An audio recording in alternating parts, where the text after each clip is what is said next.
এই মুহূৰ্তত দেখিবলৈ পোৱা গৈছে শিখা শৰ্মাক গ্ৰেপ্তাৰ কৰা হৈছিলে ক্ৰাইম ব্ৰাঞ্চৰ পৰা তেওঁক উলিয়াই আনিছে আপুনি বহুত বেয়াকৈ জুবিন গাৰ্গক মানে ইমানখিনি হোৱাৰ পিছতো যে এই চিকাজনী যে কৈছে তাই একো কোৱা নাই যিদৰে চোৰে চুৰ কৰে চোৰে কেতিয়াও নকয় যে মই চুৰ কৰিছিলোঁ চোৰে কয় কেতিয়া যেতিয়া ধুলাইটো পৰে তেতিয়া মুখখন দিয়ে খুলি যেতিয়া এই চিকাজনীক দিব ধুলাই তলৰ পৰা যেতিয়া দিব ফুলাই তেতিয়াহে তাই দিব খুলি মানে মুখখন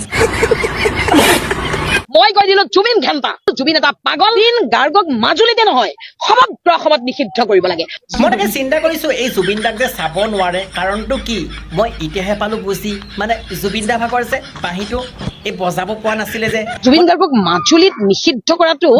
মই বেয়া পাইছো তাৰ কাৰণটো শুনক আপুনি আধা নিউজ যাব কিন্তু জুবিন গাৰ্গক মাজুলীত যে নিষিদ্ধ কৰিছে এই কথাটো মই মানি ল'ব পৰা নাই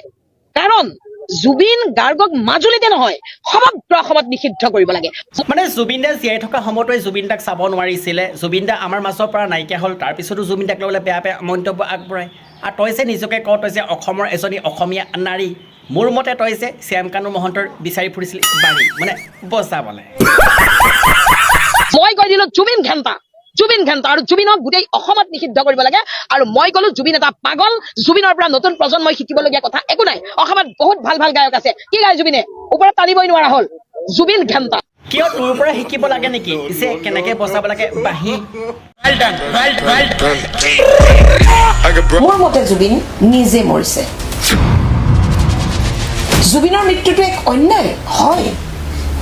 এই অন্যায়টো কিন্তু শ্যামকানু সিদ্ধাৰ্থ শেখৰ সন্দীপন আৰু অমৃত প্ৰভাই নাই কৰা মানে এই চিকাই যে শ্যামকানু মহন্ত শেখৰ আৰু সিদ্ধাৰ্থৰ বাবে যে আছে যুঁজি মই কিন্তু এতিয়া পালোঁ বুজি কাৰ কিমান বাৰ বজালি মানে বাঁহী যে শ্যামকানু সিদ্ধাৰ্থ সন্দীপন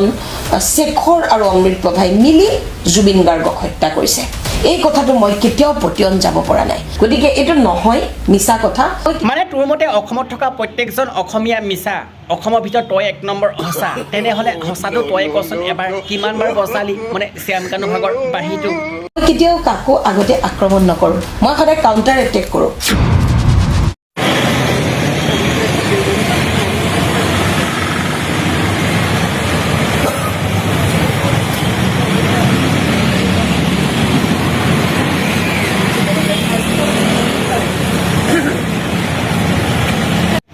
আশা কৰোঁ এই ভিডিঅ'টো ইমানেই শ্বেয়াৰ কৰক যাতে অসমৰ প্ৰত্যেকৰ মোবাইলত গৈ পেলাই সোমায় আৰু এই চিকাক যে উচিত শাস্তি এটা পায় আশা কৰোঁ আৰু আছিলে ভিডিঅ' এৰিছোঁ জয় অসম জয় জুবিন দা